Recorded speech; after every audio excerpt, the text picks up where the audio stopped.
अच्छा, ऐसा धोखा हमारे साथ वापस आ किया। गए, छोड़ दिया तो फिर आगे भोगोगे वापस। तुम, ये जो निकलता है ना भोगोगे, ये अकाट्य होता है। क्योंकि किसी का भी हृदय, मान लो किसी भी जीव जंतु को आप कष्ट दें और उसका हृदय आह भर जाए, तो वो आह वज्र की लेखे तुम्हें भोगना पड़ेगा। वो आह किसी की ना लेना जिंदगी। कोई ऐसा कहा, कोई आह भर करके कह दिया तुम समर्थ हो, हम तो कुछ कर नहीं सकते, वो अंदर से तो फिर तुम्हारी सामर्थ्य काम नहीं करेगी, मिट्टी में मिला देगी। ऐसा नहीं कि आप जो कर रहे हैं कोई देख नहीं रहा, कोई हिसाब किताब नहीं, जो कर रहे हैं अवश्य में भोक्तव्यम। बहुत सावधान। जीव स्वयं नित्य निरंतर कर्मों के जाल को रच रहा है और अपने आप को बांध रहा है। आपको मुक्त होना है, बंधना नहीं है। It is said that success in stock markets is 90% mindset and only 10%. जीव का जन्म कर्मों के अनुबंध से होता है, कर्मों के बंधन से होता है, और उसको अपना ऋण चुकाना होता है।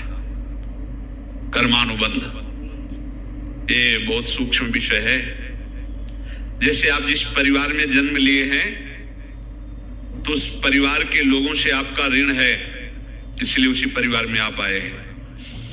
और ऋणानुबंध उसको बिना चुकाए या बिना वसूल किए आप वहां से जाएंगे नहीं। आपको लेना है तो वसूल करना है, और देना है तो चुकाना है। ये पूर्व के जन्मों से निश्चित किया गया है। जैसे किसी के यहाँ पुत्र हुआ, जन्म से ही पैसा खर्चा शुरू हुआ, जो बड़ा हुआ तो उद्दंडता के द्वारा मार पूरे परिवार को क्लेश पर क्लेश देता चला जा रहा है। ये तुम्हारे कर्म का फल है। या ऐसे शक्तिहीन बुद्धिहीन ऐसे पागल पूरे जीवन सेवा करो, तुमसे अपना हिसाब चुकाने के लिए वो आया है। अब परिवार के जो सदस्य जुड़े आके, पत्नी आती ही पूरी हृदय में आनंद, परिवार में आनंद, और जीवन भर वो आनंद ही सुख देने के लिए उसका जन्म हुआ। वो अपना ऋणानुबंध मुक्त, और आते ही भयंकर क्लेश खड़ा कर दिया, बीच में दीवार और झगड़ा वैसा, फिर अतरे दिन मारपीट शुरू, कलह अशांति, पूरा जीवन नरक हिसाब करने आए। यहां ऋण चुकाए बिना कोई जा नहीं सकता, ऋण चुकाना पड़ेगा। किसी का ऋण वसूल करना है तो किसी को ऋण चुकाना है, दोनों काम करने होते हैं। अनेक जन्मों में अनेक लोगों के साथ हमने जो बर्ताव किए हैं, अच्छे या बुरे, वो होंगे। अब किसी आदमी को हम जानते नहीं, अचानक मिला, अचानक टक्कर लगा और मार पीट गाली गुप्ता सब कर दिया, चुपचाप सह लो। क्यों? ये आपका हिसाब है, पूर्व का हिसाब। हमारा उससे कोई द्वेष नहीं, कोई संकल्प नहीं। अचानक घटना घटी और हमसे द्वेष करने लगा, हमें पीटने लगा, हमें गालियां दे, ये हिसाब है, चुपचाप सह जाओ। अपने घर का भाई ही भारी दुश्मन बन गया और क्लेश देने, हिसाब है। एक प्रभुदत्त ब्रह्मचारी जी की वाणी में पढ़ा था, एक महात्मा जी भ्रमण करते थे, तो उस समय असरफियां चलती थी, मोहरे असरफियां, तो उनको भेंट में देते लोग। तो या तो ठाकुर सेवा में लगे तत्काल, या संत सेवा में तत्काल लगे, उसका संग्रह करके डोलना ये ठीक नहीं है बैरागी के लिए, सिद्धांत में ये ठीक नहीं है। तो जब 2, 4, 6, 8 ऐसे मोहरे हुई, उन्होंने विचार किया कि और भ्रमण करके जब काफी मोहरे हो जाएंगी तो प्रयागराज में जब कुंभ पड़ता है, एक बार पूरे सब अखाड़े के संतों को, अलग अलग संप्रदाय सब संतों को बुलाएंगे और सबको खुआएंगे। अब साधु है तो यही विचार करेगा, और क्या विचार करेगा। तो उन्होंने ऐसे डंडा बनवाया, बेंत, जो ऊपर से चूड़ीदार और भीतर पोला, और मोहरे उसमें डालते गए। और भ्रमण, जहां जहां श्रद्धालु भगत थे सबके यहाँ जाना और इच्छा रखना कि एक मोहर तो दे दे दक्षिणा में। कामना कोई भी हो वो बांधती ही है, ध्यान रखना। इसीलिए प्रभु जो चाहे वो करे, अपनी चाह नहीं रखनी चाहिए, अपनी चाह प्रभु की चाह में मिला देनी चाहिए। धीरे धीरे वो छड़ी भर गई। भ्रमण करने वाले महात्मा चूड़ी लगाई, इंतजार करते रहे जब प्रयाग का कुंभ पड़ा तो चले। तो रास्ते में एक गांव में पूछा जाता है, जैसे कहीं रुको कि कोई श्रद्धालु ऐसा है जो संत सेवी है। तो कुछ लोगों ने बताया, हाँ एक परिवार है बहुत संत सेवी है और आपको मिलाते हैं उनसे। हाँ ये महाराज घर में रुका, खूब अच्छा हलवा पूड़ी पवाया और जो घर के मालिक थे चरण दबाए। चरण दबाते दबाते उनकी दृष्टि पड़ी उस डंडे पे। इतना मोटा और ऊपर से कुछ चूड़ी सी भी नजर आ रही, इस डंडे में तो कोई रहस्य है ही है। अब महात्मा जी को खवा पिला के सुला दिया। महात्मा जी जब सो गए तो पत्नी से धीरे से कहा, वो डंडा लाओ बाबा जी का डंडा। अब वो चूड़ीदार जो ही खोला पलटाया तो सैकड़ों मोहरे। ऐसे संत रोज पधारे भगवान, तुम आनंद हो जाए फिर क्या। पत्नी से कहा नाप के कंकड़ लाओ। वो तो महात्मा जी तो खाए खीर पूरी आराम से सो रहे। रात में पूरी प्लानिंग करके उसमें कंकड़ भर के चूड़ी लगाकर सिराने रख दिया, सारी मोहरें हटा ली। 30 रुपए हो गए। और ये 30 का क्या चक्कर है भाई?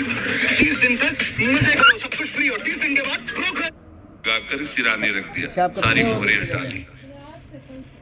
पेशाब में जलन भी होती है। महात्मा जी आराम से छड़ी उठाए तो वजन पक्का। वैसे बड़े लोग चतुर होते हैं, पर ये नहीं जानते कि कर्म कितना भयानक होता है।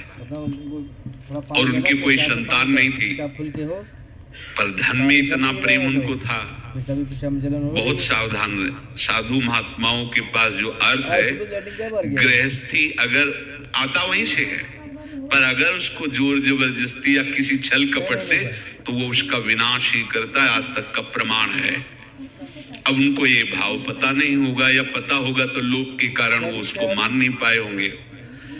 महात्मा जी गए प्रयाग में, किसी अखाड़े पर रुके और वहां प्रार्थना की कि कल जो है संपूर्ण अखाड़ों का निमंत्रण किया जाए और सब संतों को भोग पवाया जाए, उनको दक्षिणा भी दी जाए। महंत ने सोचा कि बहुत बड़ा है तो उत्सव है, क्योंकि प्रयाग में कितने हजारों संत महात्मा सब।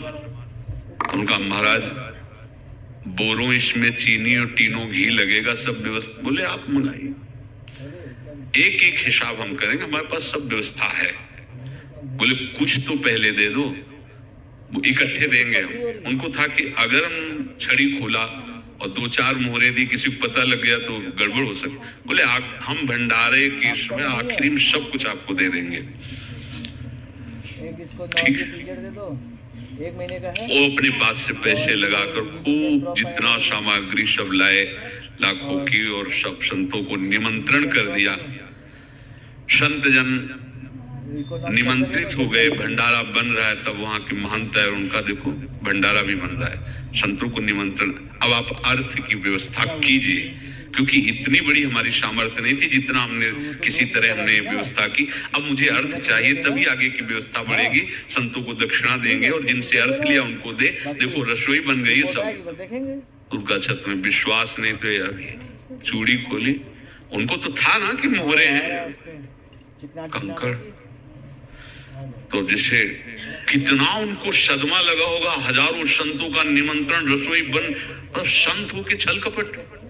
तो उनका महाराज आपने तो हमारा नाश कर दिया, जो महंत थे।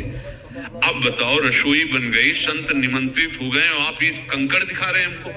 आपने तो हमें बर्बाद कर दिया, हमारी इतनी सामर्थ्य नहीं थी, आप पहले बता देते। संत होकर ऐसा छल कपट। अब वो बोले तो क्या बोले, क्योंकि उनको पता था कि मोहरे हैं इसमें।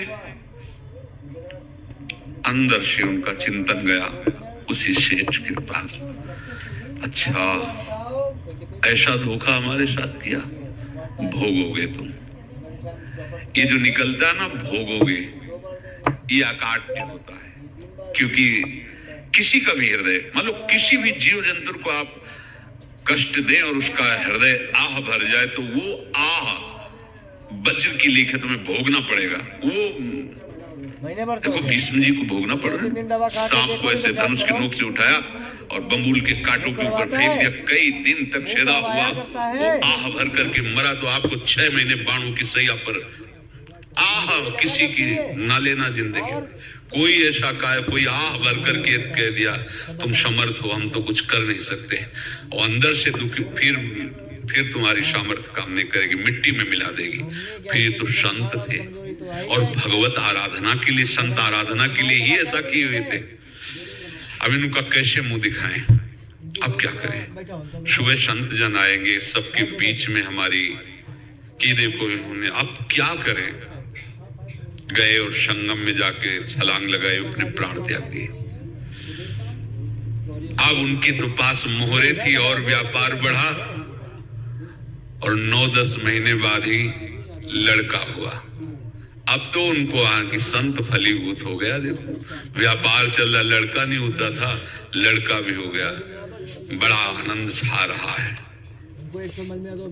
जब से वो प्रकट हुए और धन की वृद्धि शुरू हो गई, पढ़ाई लिखाई में उनके खर्चा हुआ, सब बस बीमारी शुरू हो गई उनके शरीर में, अब उसमें पैसा जाना शुरू हुआ।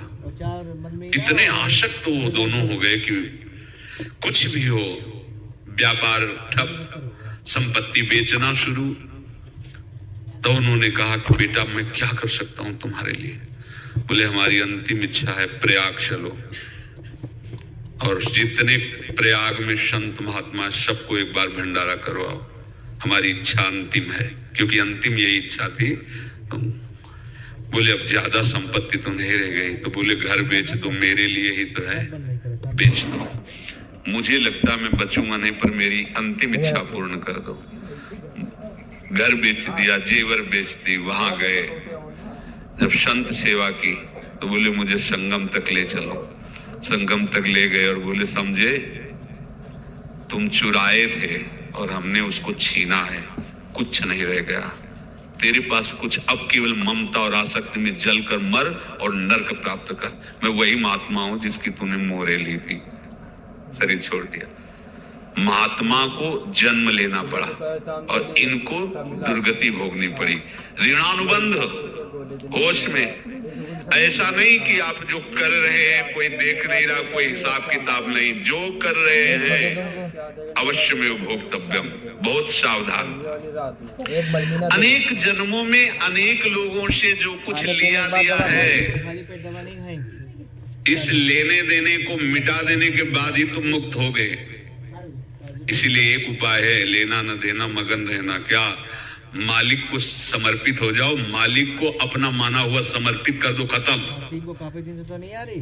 अहम त्वाम स्वरूपापेभ्यो मोक्षयिष्यामि, सब खत्म, आगे पीछे लेना देना सब खत्म। एकादश स्कंद में भगवान श्री कृष्ण चंद्र ने कहा जो मेरे चरणों का आश्रय लेकर भक्त मेरा भक्ति करता है, उसके पितृ ऋण, मातृ ऋण, देव ऋण, ऋषि ऋण, सब ऋणों से मैं मुक्त कर देता हूं। बस यही एक उपाय है।